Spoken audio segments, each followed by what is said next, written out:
What's up, everybody? Welcome to the Gooner channel. And in this video, what I thought I'd do, in the lull that is the January transfer window, not just for us, but for everyone, it seems like profit and sustainability regulations have a stranglehold on all the club's finances at the moment, and there really are no big players coming or going.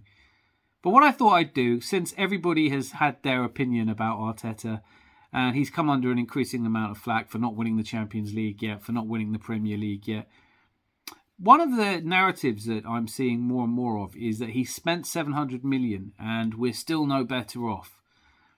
So what I thought I'd do is I'd take a forensic look at each one of Arteta's signings in chronological order, and then we can decide together whether we think they're good or bad. Now, before I start, I do just want to say it isn't entirely clear to me how much say Arteta gets in the players that come in. Of course, Edu has a team of people and scouts that go out and look for players. And throughout European football, there are clubs who pick the players and then give them to the manager.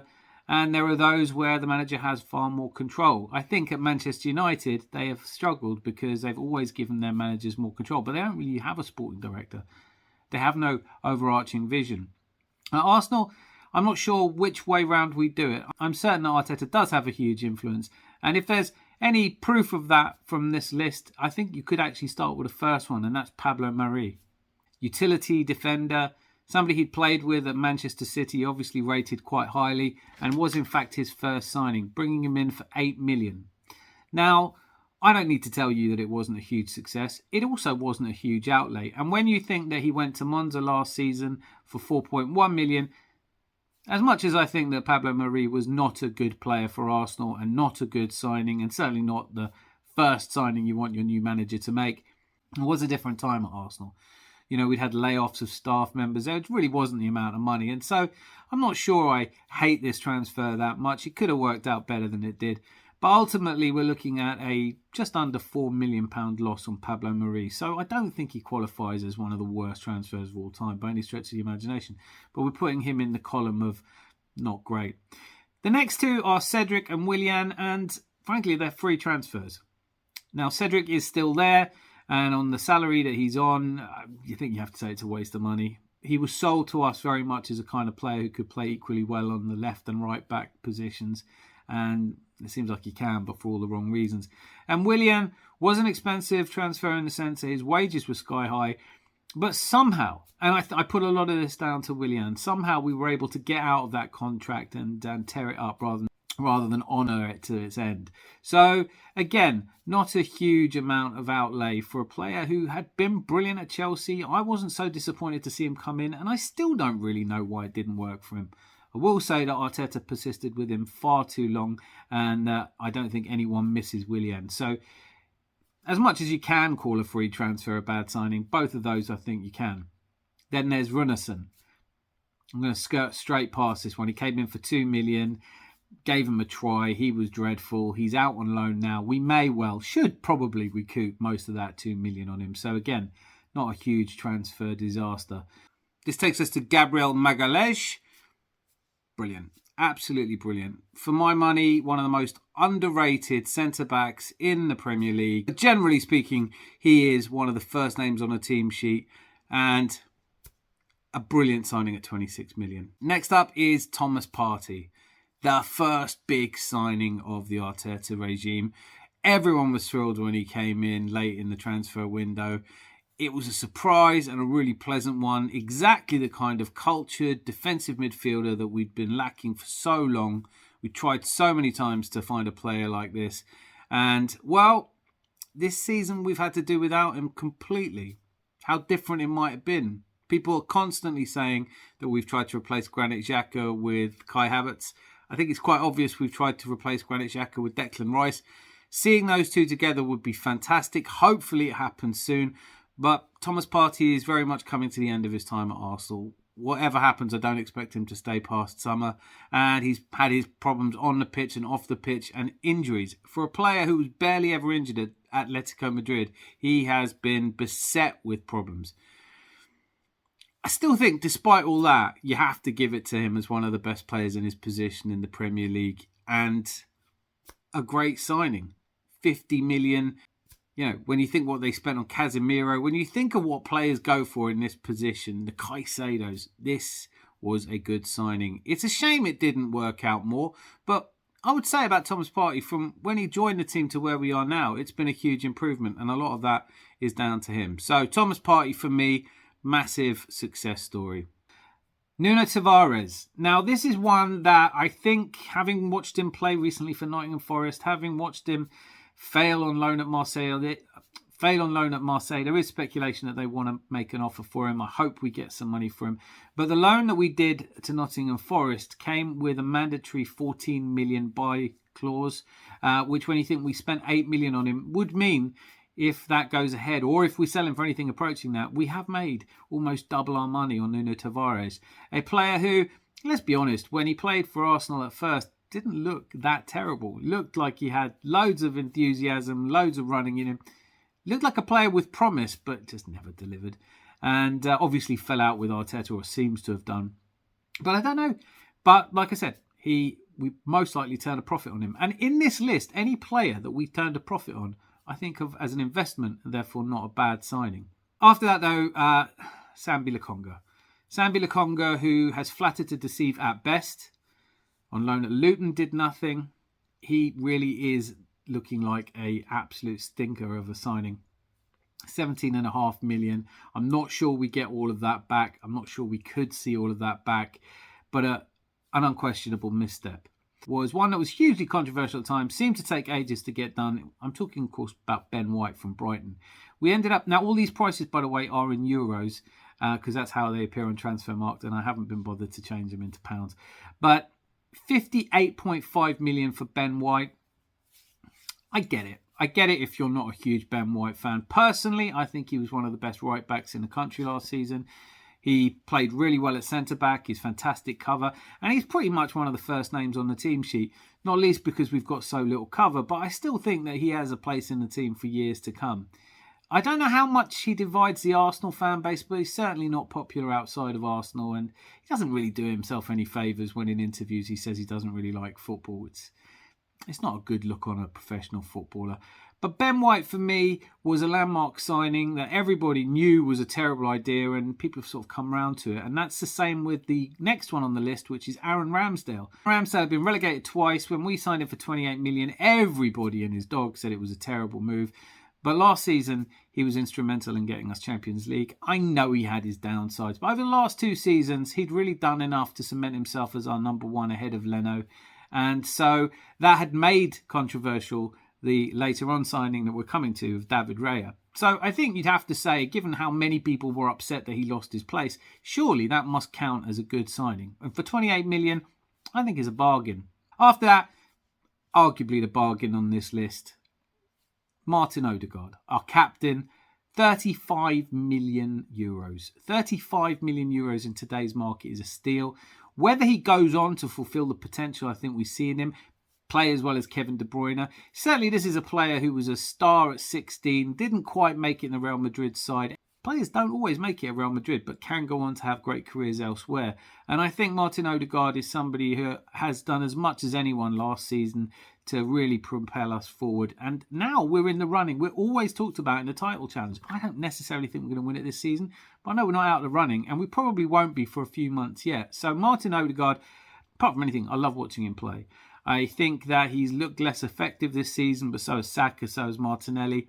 Something hasn't quite clicked there, but I still back him to bring it back. And in the game before we went away on the Dubai break, he looked like he was back to his best. Don't think he looked fantastic against Palace, but we didn't really need him. Martin Odegaard, for me, I don't think this is a divisive player. I think he's a great signing. Then Tomiyasu, who for 18.6 million, he's been our player of the month. He's been somebody that we've grown to love very much. He comes in and does a job. He has a mistake or two in him, which doesn't get talked about in the same way that Zenchenko does. But Tomiyasu, I think at 18.6 million, utility defender, can play anywhere across the back and is always reliable, is a great signing. The next one is Austin Trusty. This is another one that people say was a failed signing. We signed him from Colorado Rapids for 1.8 million, and we sold him to we've sold him for 5.8 million. So, we signed him from Colorado Rapids for 1.8 million. We ended up selling him for 5.8 million. That's £4 million return on investment. Of course, this was always going to be a deal that we did in order to bring him over. It was an inter-club deal. He was Birmingham's player of the season last season. I think we should have kept him. But we made 4 million flat profit, so can't be terrible. Now Marquinhos. Marquinhos, who I think at the moment is back, but on his way out again. I'm not sure Marquinhos is ever going to make it, but certainly his first game in the Europa League, full of promise. At €3.5 million, he's worth a punt, surely, and might still come good. He is still young. Matt Turner. Now, I watched the club and they did a similar thing, listing all of our signings, and they said he was the worst keeper in the Premier League. He's absolutely terrible. Certainly, I think Raya is an upgrade on him. And last season, we had Ramsdale and Turner in the Europa League really didn't look up to snuff. But again, we signed him for 5.9 million and we sold him for 8.15. That's not bad, is it? If you're buying players and selling them for profit, I don't see how you could not rate them. We definitely have two better keepers now. The next one for me is arguably the worst. And to be honest, he kind of came in under the radar. No one was expecting us to sign Fabio Vieira. We did. Full of promise. He looked like he could be a good midfielder for us, and he just hasn't settled in. There's lots of talk about him developing a huge and positive relationship with Martinelli off the pitch. But let's be honest, they haven't had enough time on the pitch to really work on that. And I don't think they're going to get that time now. Fabio Vieira had his chance to seal the number 8 position and didn't take it. And looks lightweight to me. Just doesn't look like he's got enough about him, either in temperament or in physicality. And whilst he's unquestionably got a good pass in him, look, I'd love to see us sign him. I don't think it's going to happen now, but maybe in summer, and certainly on loan, I think he should go. For me, this is the kind of signing where I think they all expected more from him, and it's a failure. It's a misstep. But I'd be surprised if we don't get at least 20 million for him. Now, Gabriel Jesus. Gabriel Jesus reframed now as a failure by many because he isn't that goal-scoring centre-forward. But I don't think anyone ever thought he would be.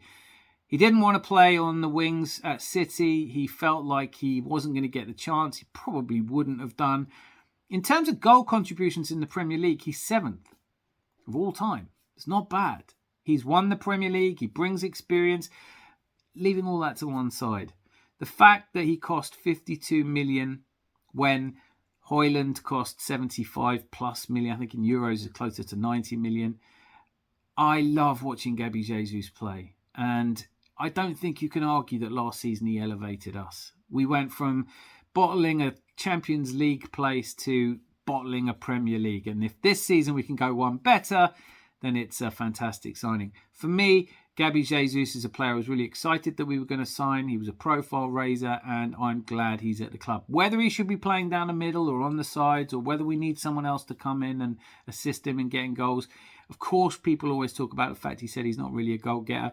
But when Thierry Henry said it, and Dennis Bergkamp said it, Gabriel Jesus has said it as well, and actually they've all scored goals consistently. Jesus is in a bad patch at the moment, but I still think he can come good, and I'm a fan. So for me, Gabriel Jesus is a great signing.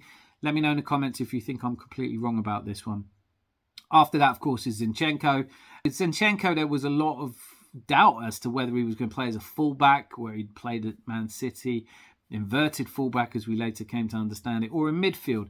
Personally, I'm surprised we've never really tried him in midfield. The accepted narrative around Zinchenko is that he can't defend. But my question to you would be, if he can't defend, why have we conceded the second fewest goals in the Premier League? He's a regular, he starts, and when he doesn't start, we don't really have any backup for him. People will tell you that he wasn't as good as Kieran Tierney, but Kieran Tierney didn't tackle as much, didn't pass as much, wasn't involved in games as much as him, and didn't help keep as many clean sheets as him. For me, I think this is probably one of my more divisive opinions, but Zinchenko is a thumbs up. Trossard. I'm going to just go through this one quickly because Trossard came in around the time I launched his channel last year at 24 million euros, and he's another player I love to watch. He doesn't always bring his A game, and he isn't a game changer on his own, but his first introduction, that game against Manchester United, showed us what his trickery and his skill is like, and he has an eye for goal. He may be one of our most clinical finishers, which is probably because we don't have out-and-out strikers. But for me, Leandro Trossard is a great acquisition. Kivior, I think the jury's still out. I know that he's mostly being played at left-back and out position, and when you think he cost 25 million, that is kind of on the high side for a player who doesn't necessarily seem to have a future at Arsenal. So, again, let me know what you think about Kivior. It's unlikely that he's going to break in as a centre-back, and he's a utility player, but not in the same level as Tomiyasu. After that, Jorginho, who for a snip at 11.3 million, I'd probably pay that just for the goal he scored against Villa and his through ball earlier in the season in the Champions League. In fact, his through ball for the fifth goal against Palace is another example of what he's capable of. And he slows the game down and helps us control the pace. And he's been a big part of the reason we've been able to do that. Missing Partey this season, he's had to play more than probably expected. I like Jorginho. You might absolutely hate him and think he's terrible. I know that Chelsea fans don't really rate him, certainly now that he's left as well. But I think he brings experience and he lifts the age profile of our team, which has to be good. So for me, I'm saying good signing, cheap. And, okay, he's not Moses Caicedo, who I think we really wanted last year, any more than Trossard is Mudryk. But they've both come in and done a good job. So I'm saying that's a good signing. Next one on the list, Jurrien Timber. We saw him pre-season, looked outstanding. We all thought he might be coming in play right back. Instead, he played as left back. And if the first glimpses of Timber are anything to go by, we have got ourselves a great signing. 40 million could be an absolute bargain for him. We just don't know yet till we see him play. Hopefully, he can get some game time before the end of the season. But at this point, it looks like he was a good signing. Declan Rice. I'm not saying any more about him than the fact that 116 million, to make that look like a bargain, he's been outstanding. I think we've overplayed him like we overplay all our best players. I hope he gets a bit more of a rest. He's a maybe for the game against Forest. Hopefully we don't need him. But I think he's a player right now that would get into the Premier League top 11. And I just love that we have Declan Rice. He turned down Manchester City and a host of other teams to play at Arsenal. He seems to believe in the process. I know you don't like to hear about a process, but for me, Declan Rice is a no-brainer. He's one of the best players in the Premier League. David Raya, I can see this one splitting the fans.